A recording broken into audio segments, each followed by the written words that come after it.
O áudio que vocês vão ouvir agora é parte do podcast Xadrez Verbal. Caso vocês queiram ouvir mais sobre esse assunto e outros temas de política internacional, é só ir em xadrezverbal.com.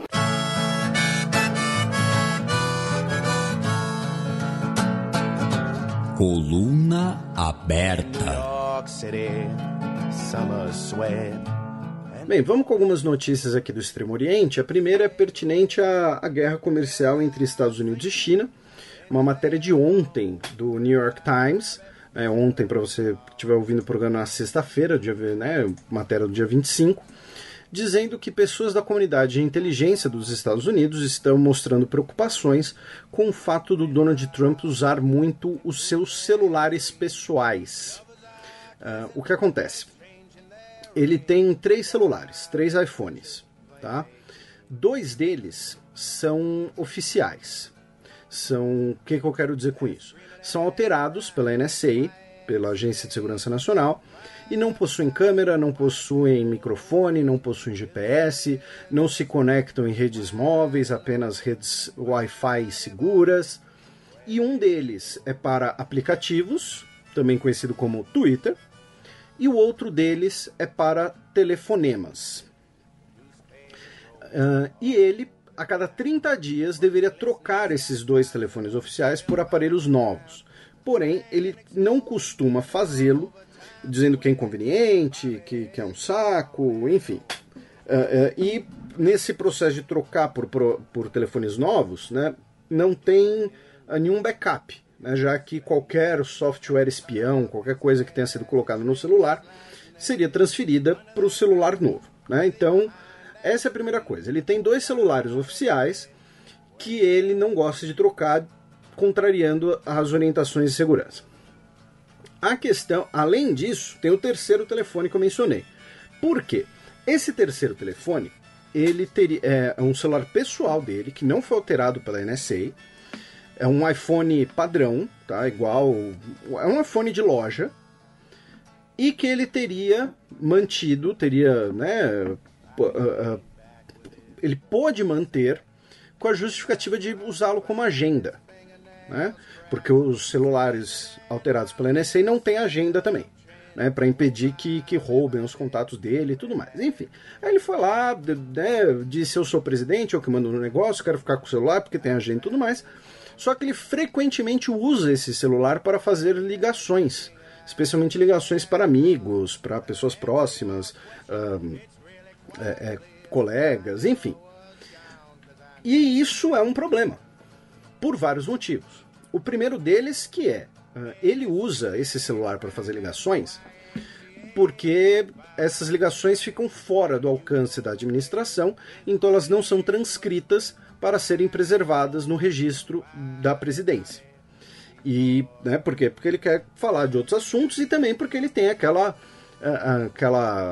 não vou dizer nem paranoia, porque, convenhamos, é justificado pela posição que ele tem, pela posição que ele tinha mesmo antes de ser presidente, de que ele está sempre sendo vigiado, era sempre grampeado e tudo mais. Então, ele usa esse celular para fazer ligações, segundo ele, por questões de privacidade. Tá? As pessoas da comunidade de inteligência dizem que é muito improvável que ele, mesmo de forma negligente, possa transmitir informações confidenciais por essa ligação, por esse celular, porque ele costuma usá-lo para ligar para, como eu disse, amigos e pessoas que trabalhavam com ele na TV e tudo mais. Ele não costuma usar para ligar para pessoas do governo, chefes de Estado, alguma coisa assim. Só que, mesmo assim, é um celular que pode ser grampeado por outros países. E aí a matéria diz que tudo indica, segundo essas pessoas da comunidade de inteligência, que o celular dele é grampeado, que os chineses, especialmente, ouvem tudo que ele fala nesse celular, e os chineses estariam começando a se aproximar das pessoas com quem ele conversa para tentar estabelecer ali algum elo de relação. Ou seja, não é que os chineses eles estão ouvindo o Trump falar os códigos nucleares dos Estados Unidos, mas, por exemplo, eles ouvem ele conversando né, com um amigo dele, o Steven Schwarzman, que recentemente fez um curso, né, financiou um curso de mestrado em Pequim. Ou então ele conversa com um magnata de cassinos amigo dele, chamado Steven Vin, que era dono de um cassino em Macau. E aí a China poderia usar essas pessoas que são do círculo íntimo do Trump para tentar influenciar o presidente. Ou então aprender como influenciar o presidente. Então ele está lá conversando com o amigo dele, e o amigo dele usa uma determinada argumentação para dissuadi-lo de alguma ideia. E aí os chineses ouvem isso e falam, opa, tá aqui a chave para convencer o Trump de alguma coisa. Pedem para ele usar mais os telefones da Casa Branca, que são telefones com fio, né? Os telefones com fio costumam ser mais seguros, inclusive, e além disso os da Casa Branca são telefones especiais e tudo mais. Né? Por isso que muitas vezes vocês veem fotos oficiais de autoridades falando ao telefone, normalmente é um telefone com fio, não é porque eles são antiquados, tá? É porque é mais seguro. Enfim, saiu essa matéria do New York Times. Alguns políticos democratas já falaram, e assim, isso não é um caso exclusivo do Trump também, tá? Não sei, alguns de vocês talvez lembrem, quando o Obama assumiu, ele era muito fã do BlackBerry, né, na época. E aí, mas ele foi proibido de usar o BlackBerry, porque ele era vulnerável e tudo mais. Então assim, não é uma coisa particular do Trump, é você ter que adequar a sua vida pessoal a ser o presidente dos Estados Unidos. Esse tipo de problema acho que aconteceria com qualquer um que ouve esse programa, né? Você ter que adequar a sua vida pessoal, né? Por exemplo, o Donald Trump não pode usar o WhatsApp, tá? Ele não pode ter os contatinhos no WhatsApp. Vocês podem, ele não. Então, quando, né, essa matéria saiu, alguns políticos democratas já falaram que isso tem que ser averiguado, pois seria uma negligência com a segurança nacional, causada por teimosia e tudo mais. E claro, os chineses foram lá e negaram que estão ouvindo qualquer coisa, né? No caso, a porta-voz do Ministério das Relações Exteriores da China, a Hua Chunying, disse que isso é uma notícia falsa e que é evidência que algumas pessoas nos Estados Unidos estão fazendo grandes esforços para vencer o prêmio de melhor roteiro no Oscar. Sim, ela falou isso. O Donald Trump, claro, foi ao Twitter dizendo que isso é fake news, que ele raramente usa o celular para isso, quando ele faz é autorizado pelo governo. Só que assim, e outra coisa, a porta-voz chinesa aproveitou para dar uma alfinetada, dizendo que se estão preocupados com a vulnerabilidade dos aparelhos da Apple, podem começar a usar aparelhos Huawei, né? Aproveitou para fazer um merchan. Agora, a questão é, os chineses jamais admitiriam que estão ouvindo ou não. Eles não vão virar e falar, olha, a gente grampeou o celular do presidente dos Estados Unidos e estamos ouvindo.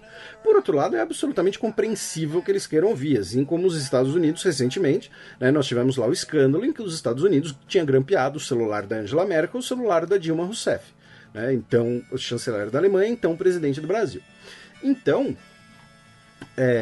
os chineses não admitiriam, mas levantou aí essa polêmica nos Estados Unidos, que é mais um ingrediente nessa briga comercial. Ainda em relação à China, nós temos outras duas notícias. Uma delas foi que nós tivemos, no sábado, dia 19, um grande protesto em Taiwan, em que milhares de pessoas se reuniram pedindo um plebiscito para presidente do país sobre a independência de Taiwan. Lembrando, Taiwan se vê como o legítimo governo da China, assim como o governo de Pequim se vê como o legítimo governo da China. Para o governo de Taiwan, os comunistas usurparam o poder. Para Pequim, os de Taiwan, os nacionalistas de Taiwan, são uma província rebelde. Então, existe uma discussão de que Taiwan deveria talvez declarar independência, arcar com as consequências no curto prazo, já que Pequim ia ficar pé da vida, né, inclusive com a ameaça do eventual uso da força, e a partir disso, né, buscar manter mais relações pelo mundo inteiro, já que, como a gente já explicou por aqui, os governos do mundo, eles basicamente têm que optar por uma China. Ou você tem relações com Taiwan, ou você tem relação com a China continental. Se Taiwan declarasse independência, passado o turbilhão, todo mundo poderia ter relações com os dois, digamos assim. E essa seria a ideia desses manifestantes que pedem um plebiscito, pelo menos um plebiscito, digamos assim, simbólico, para mostrar se a população apoia ou não essa ideia. Inclusive, um dos argumentos, por exemplo, dos presentes, era que as pessoas que acham que, né, não são taiwaneses, que são chineses, né, as pessoas que defendem a unificação deveriam ir para a China, né, não deveriam ficar em Taiwan. Muito provavelmente não vai ter esse plebiscito, porque seria, né, uma maneira de, digamos assim, provocar a China, né, cutucar a China, mas também não duvido, né, até porque o governo atual é um governo do partido, digamos assim, nacionalista, o partido pró-independência. A outra notícia em relação à China vem da inauguração da maior ponte do mundo, tá, de 55 quilômetros, que vai ligar Hong Kong, Macau e Zhuhai. Né, Hong Kong era uma posse britânica, Macau era uma posse portuguesa e Zhuhai fica no continente. Né, Hong Kong e Macau são ali, não vou dizer arquipélagos, né, mas são ilhas, né, estão ali, penínsulas, melhor dizendo, próximas ao continente. E aí, assim, primeiro, né, tem uma série de curiosidades, então é uma ponte gigantesca, para vocês terem uma ideia, né, a ponte tem 55 quilômetros de comprimento, tá? A ponte Rio-Niterói tem 13. Então, assim, ela é mais de 3 vezes a ponte Rio-Niterói. Mais de 4 vezes, né? Mais de 4 vezes a ponte Rio-Niterói. Então, essa é a primeira coisa. Aí ela tem lá uma seção, uma parte dela é subterrânea, um túnel para os navios poderem passar. Então, em vez de você ter um grande vão na ponte, que nem na ponte Rio-Niterói, você tem uma parte subterrânea para os navios poderem passar. Ela custou 20 bilhões de dólares, ela foi projetada para aguentar tufão, terremoto, furacão, Godzilla e tudo. Só que tem uma questão aí geopolítica interessante. Por quê? Porque quem vai controlar o trânsito nessa ponte é o governo chinês. E lembrando que Hong Kong é parte da China, mas tem autonomia. Né? Hong Kong tem uma autonomia própria, tem uma seleção de futebol própria, né? Tem símbolos próprios, uma bandeira própria. Então, essa ponte é uma maneira da China exercer mais influência, mais controle sobre Hong Kong e sobre Macau. Ela faz parte de um grande projeto desenvolvimentista, né, dessa região da Bahia. Né, então a ideia é virar basicamente um processo de conurbação que vai resultar numa metrópole de 75 milhões de pessoas. Sim, vocês ouviram direito, 75 milhões de pessoas. Tá? Quase metade da população brasileira vai viver na mesma mancha urbana, né, no sul da China. Tá? E com essa ponte, com o controle do tráfego da ponte, a China vai passar a exercer mais influência sobre Hong Kong. Então, por exemplo, os terminais da ponte que começam em Hong Kong serão regidos pelas leis chinesas, com a presença de policiais chineses, e não pelas leis de Hong Kong. Repetindo, Hong Kong tem uma autonomia local, tem leis locais. Para você poder tirar a carta de motorista, melhor dizendo, para você ter a permissão para transitar com o seu carro nessa ponte, você vai precisar de uma permissão do governo de Pequim, não do governo de Hong Kong. Ou seja, vai poder manter o controle, inclusive, sobre as pessoas que têm veículos. Aí você o morador de Hong Kong vai lá, vai pedir essa permissão e vai falar, não, mas por quê? Para onde você vai? O que você vai fazer? Qual é seu carro? E tudo mais. Ou seja, você vai ter um controle, inclusive no início, vão ser estabelecido um sistema de cotas. Tá? Vão ter cotas de carros chineses, de carros de Macau, de carros de Hong Kong, uma cota diária de carros que podem trafegar, e o total, pelo menos no primeiro ano, salvo engano, não vai superar 10 mil autorizações. As outras pessoas que precisarem forem usar as pontes, vão usar como se fosse um corredor de ônibus, tá? Fornecido pelo governo. Então, para você andar na ponte com o seu carro, o seu veículo, você vai ter que prestar satisfações. O terminal, como eu disse, vai ser submetido a controle chinês. E, claro, toda essa questão mais séria e mais importante, ela vai ser reduzida ao quê?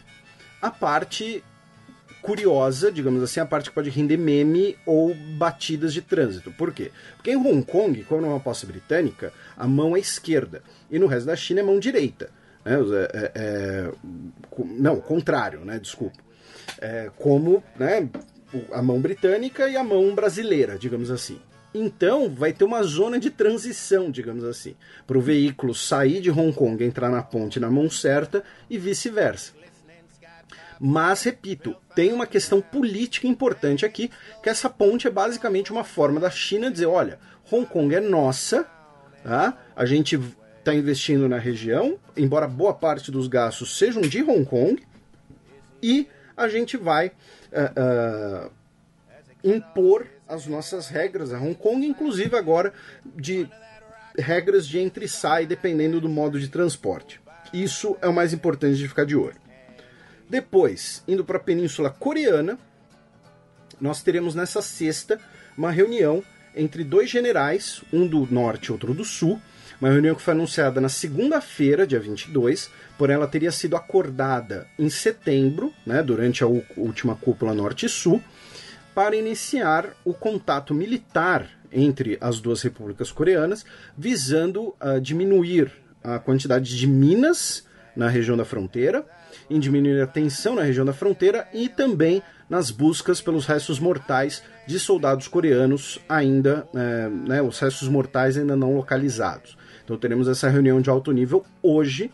Ela foi anunciada na segunda, né, oficializada, mas ela já estava ali marcada, já estava nos planos, tá? E é interessante porque vão ser, né, como disse, uma cúpula de alto nível entre 2 generais, claro, cada um com suas equipes, para articular essa diminuição das tensões. E finalmente, indo para o Japão, né, uma notícia que eu até comentei no Twitter, nós tivemos, né, lá no início do podcast, para quem ouve há mais tempo, uma notícia de um jornalista japonês que foi tomado como refém na Síria. E na época a gente até comentou que ele muito provavelmente acabaria sendo morto, né? Era o auge, né, do Daesh executando jornalistas ocidentais. E nessa semana ele foi liberto e chegou ao Japão, né, depois de 3 anos, mais de 3 anos, de cativeiro na Síria, o Junpei Yasuda. Tá?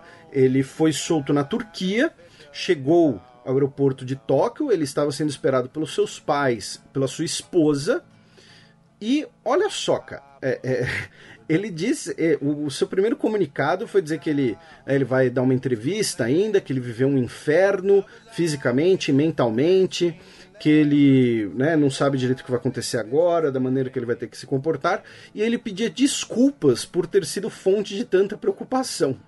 Ou seja, o cara ficou mais de 3 anos na Síria, no cativeiro, e voltou e pediu desculpas por ter dado preocupação para os pais, para a esposa e para a sociedade japonesa. Mas enfim, é uma notícia boa, né? Felizmente ele sobreviveu aí esse castigo, esse flagelo, né? E esperemos aí pelos relatos dele sobre como foi tudo isso, e certamente vai aparecer em breve, embora ele ainda esteja, né, ele estava, nas primeiras imagens dele, ele estava visivelmente bastante magro, abatido, né, as primeiras notícias diziam que ele estava meio desorientado, sem saber direito quem ele era.